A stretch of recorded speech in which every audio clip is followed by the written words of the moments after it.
रजत और महिमा street club के लिए निकल चुके थे। वो दोनों अब भी रजत की ओपन जीप पर मौजूद थे। शाम के 7 बज रहे थे। महिमा ने गाड़ी ड्राइव कर रहे रजत से पूछा, हे राज, मुझे ये बताओ, तुम मुझे जल्दी पिक करने क्यों आ गए? हमें तो पार्टी में जाने के लिए अभी वक्त है। उसकी बात सुन उसने स्माइल किया। उसका दिल जोरों से धड़क रहा था क्योंकि उसे आज बताना था राज ही रजत राय सिंह है, उसका खड़ूस। लेकिन ना जाने क्यों उसके दिल में अनजाना सा डर था। वो अपने ही ख्यालों में गुम गाड़ी चला रहा था। इसी दौरान महिमा ने एक बार फिर से कहा, बोलो ना राज, तुम ना कभी कभी बड़े ही अजीब लगते हो। कहती हुई महिमा ने गाड़ी में लगा एफएम ऑन कर दिया और बच्चों जैसी चहकती हुई बोल पड़ी, मेरा फेवरेट शो चल रहा होगा, आरजे बांसुरी का शो।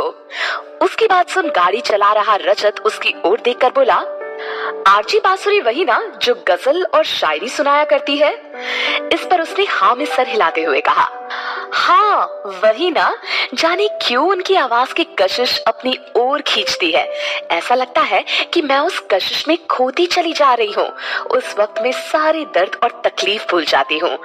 कहते वक्त वो वहाँ होकर भी वहाँ नहीं थी। उसने जैसे ही एफएम ऑन किया, उसकी फेवरेट आरजे बांसुरी का शो शुरू हो चुका था। वो कह रही थी, आज हम इश्क के बारे में बात करेंगे, जो कि किसको भी कहीं भी किसी भी वक्त हो सकता है। चलिए आज आपको इश्क से जुड़ी हुई एक गजल सुनाते हैं। खूबसूरत सा सफर है, संग तो अगर है, इश्क के बारे में हमसे मत पूछ। इश्क में डूब जाने को हम है तैयार, और आंखें तेरी इश्क का समंदर है।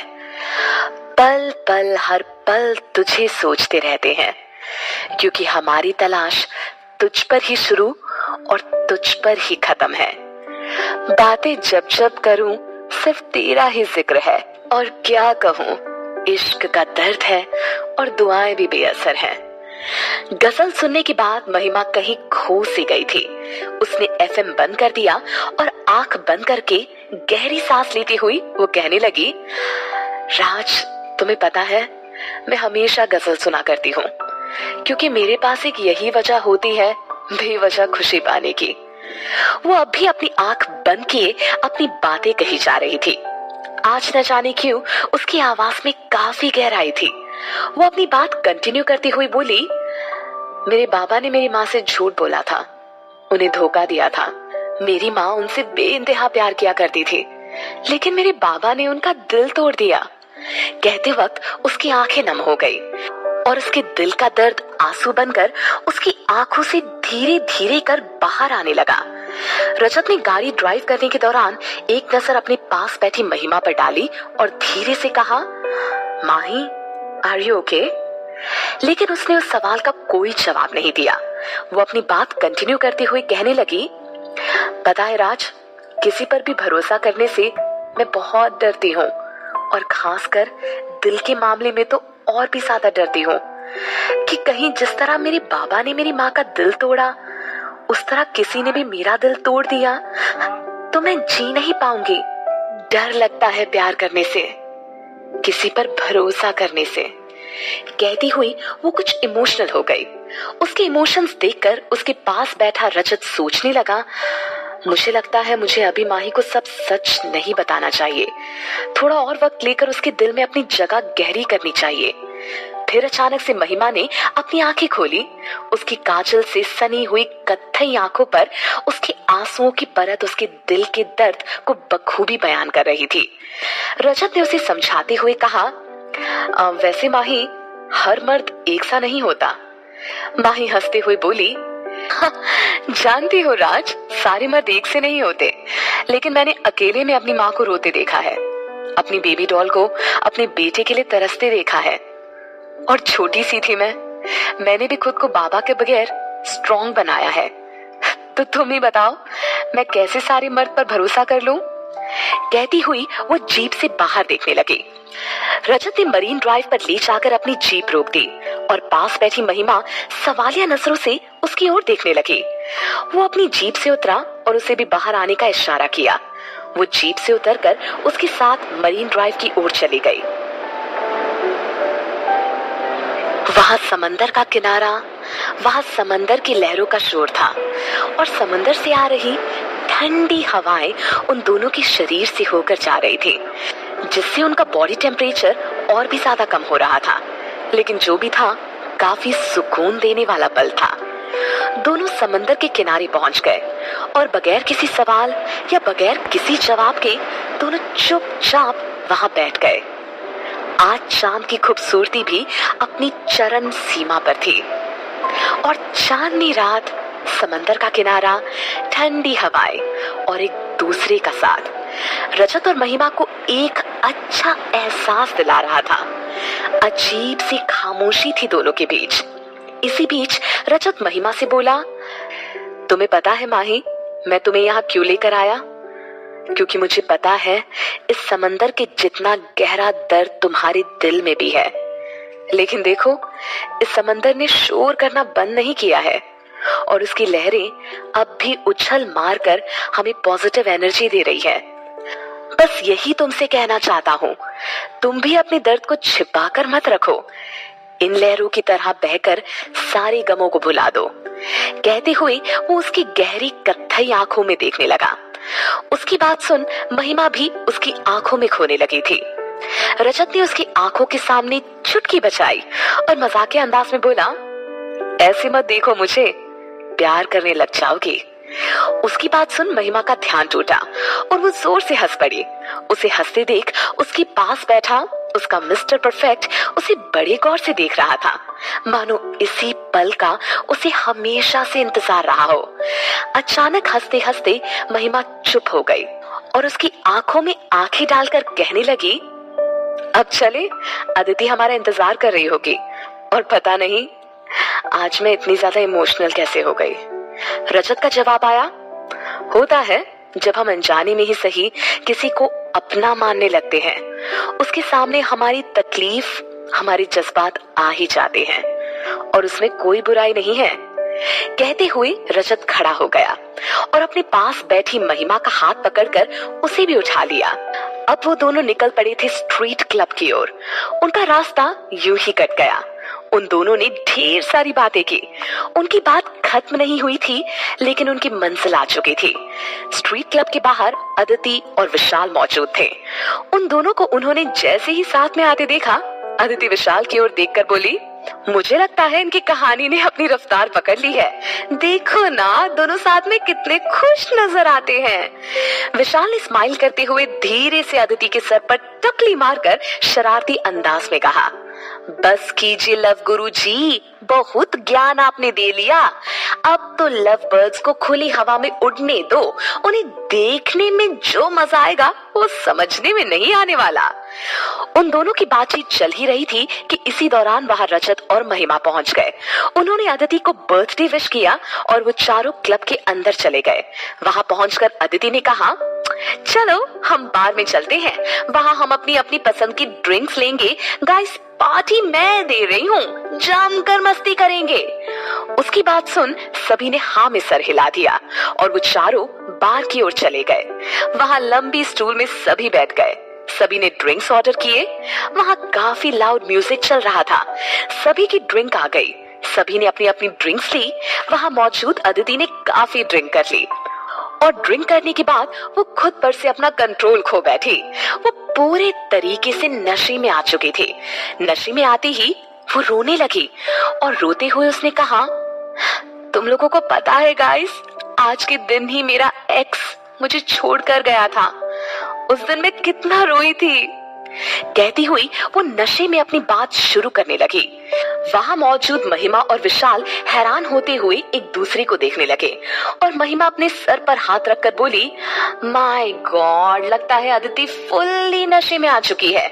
इसे फिर इसकी एक्स की याद आ गई। उनकी बातों से लग रहा था मानो अदिति का ऐसा करना कॉमन था, लेकिन वहां मौजूद रजत के लिए थोड़ा अजीब था।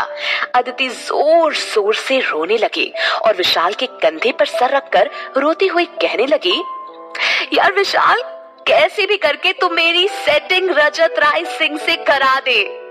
वहां मौजूद रजत ने जैसे ही उसकी बात सुनी, उसके तो पैरों तले जमीन खिसक गई और वो अजीबोगरीब नजर से उनकी ओर देखने लगा।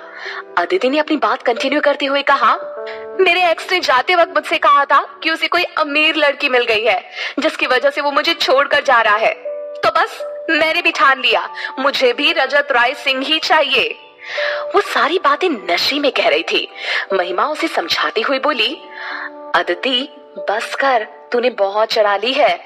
लेकिन अदिति कहाँ मानने वाली थी।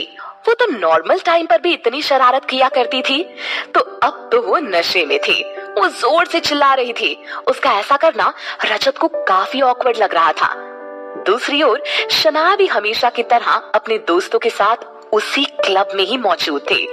अदिति के जोर जोर से चिल्लाने की वजह से उसकी नजर डांस फ्लोर से अचानक से बार पर पड़ी और वहां रजत को बैठी देख उसने सोचा, राज यहाँ क्या कर रहा है?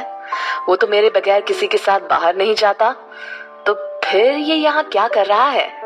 पता करना चाहिए। सोचते हुए वो उनकी टेबल की ओर जाने लगी, लेकिन इसी दौरान वो चारों उठकर क्लब से बाहर जाने लगे। उसने रजत के साथ एक बार फिर महिमा को देखा। उसके साथ रजत को देख वो खुद से बात करती हुई कहने लगी, आखिर बात क्या है? राज इस लड़की के साथ क्यों घूम रहा है?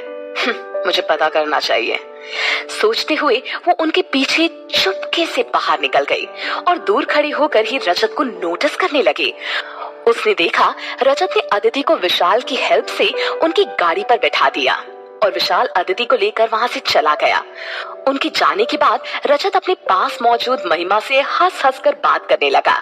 शनाया दूर से ही खड़ी होकर रजत को महिमा से बात करते देखने लगी और खुद से बात करते हुए कहने लगी, तो आजकल राज की लाइफ में यही इम्पोर्टेंट काम आया है जिसकी वजह से वो मुझे पिछले कई दिनों से इग्नोर कर रहा है। मेरे साथ कहीं आता भी नहीं है, इसे तो मैं देख लूंगी। कहते हुए वो वापस क्लब के अंदर चली गई और दूसरी ओर महिमा रजत की ओर देखकर बोली, आई एम सॉरी राज, आज अदिति काफी वियर्ड बिहेव कर रही थी। उसकी बात सुन रजत जोर से हंस पड़ा और बोला, इट्स ओके माही, तुम क्यों सॉरी बोल रही हो? After all we are all good friends. Rajat ने उसकी ओर देखा और कहा, चलो मैं तुम्हें घर ड्रॉप कर देता हूँ। वो ड्राइविंग सीट पर आकर बैठ गया और महिमा उसके पास वाली सीट में बैठ गई। कुछ ही देर में उनकी गाड़ी हवा से बातें करने लगी। जब भी वो दोनों एक दूसरे के साथ होते उन्हें रास्तों का ख्याल ही नहीं होता। बड़े से बड़ा रास्ता उनकी बातचीत से गुजर जाता और कुछ देर बाद महिमा का घर आ गया। रजत ने उसे ड्रॉप किया और वहां से चला गया। वो तब तक अपने घर के सामने खड़ी रही जब तक वो पूरी तरह से उसकी आंखों से ओझल ना हो गया। अगली सुबह रजत जॉगिंग से वापस आ रहा था। इसी दौरान उसका मोबाइल बजा। फोन शनाया का था।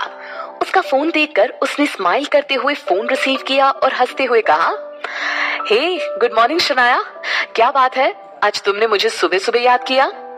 उसके सवाल के अंदाज में ही शनाया ने जवाब दिया, हाँ आज मुझे लगा बात ही कुछ ऐसी है, इसीलिए मैंने तुम्हें सुबह सुबह फोन लगाया।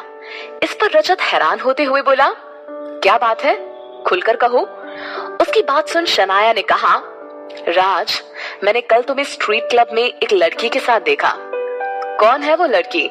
समवन स्पेशल है ना? देखो झूठ मत कहना मुझसे, तुम्हारी बचपन की दोस्त हूँ, सारी बातें तुम्हारे बगैर कहे ही समझ जाती हूँ। उसकी बात सुन रजत चुप हो गया और कुछ सोचने लगा। दूसरी ओर से शनाया बोली, कहो ना, राज वही है ना तुम्हारी समवन स्पेशल, और तुम वीकेंड पर उसी लड़की के साथ गए थे ना? कहो ना, मुझसे क्या छुपाना। उसकी बात सुन रजत ने कहा, हाँ वही मेरी समवन स्पेशल है, महिमा दुनिया के लिए, लेकिन मेरे लिए मिस नॉन स्टॉप। कहते हुए उसने फोन पर ही शनाया को सारी बात बता दी। उसकी सारी बातें सुनने के बाद शनाया ने कहा, क्यों ना तुम उसे हमारी पार्टी में लेकर आओ, तुम्हारी दोस्त यानी मेरी दोस्त। उसकी बात सुन रजत कुछ सोचने लगा। कोई जवाब ना पाकर शनाया ने कहा, क्या सोच रहे हो राज, क्या वो इतनी स्पेशल है कि मुझसे मिलवा नहीं सकते, या फिर उसे छिपा कर रखना चाहते हो? बोल वो उसके जवाब का वेट करने लगी। कुछ सोचकर रजत बोला, जरूर शनाया, मैं अपनी मिस नॉन स्टॉप को तुमसे मिलाने जरूर ले आऊंगा।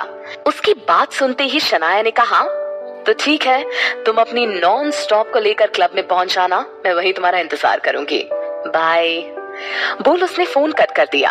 फोन कट होने के बाद रजत सोचने लगा, महिमा थोड़ी दूसरी टाइप की लड़की है और शनाया थोड़ी डिफरेंट है, कहीं कोई प्रॉब्लम ना हो जाए। वैसे शनाया को तो मैं समझा दूंगा। बोल मुस्कुराकर वो घर की ओर चला गया और उधर फोन कट होने के बाद शनाया खुद से बात करती हुई कहने लगी, ओके, अब समझ आया राज, तुमने तो झूठ की बुनियाद पर अपना रिश्ता कायम किया है। लेकिन कोई बात नहीं, तुम्हारी दोस्त है ना, तुम्हारी गलती सुधारने के लिए सब ठीक कर देगी। और वैसे भी तुम्हें मुझसे बेहतर कोई लड़की नहीं समझ सकती, कोई नहीं। कैसी होगी महिमा और शनाया की मुलाकात?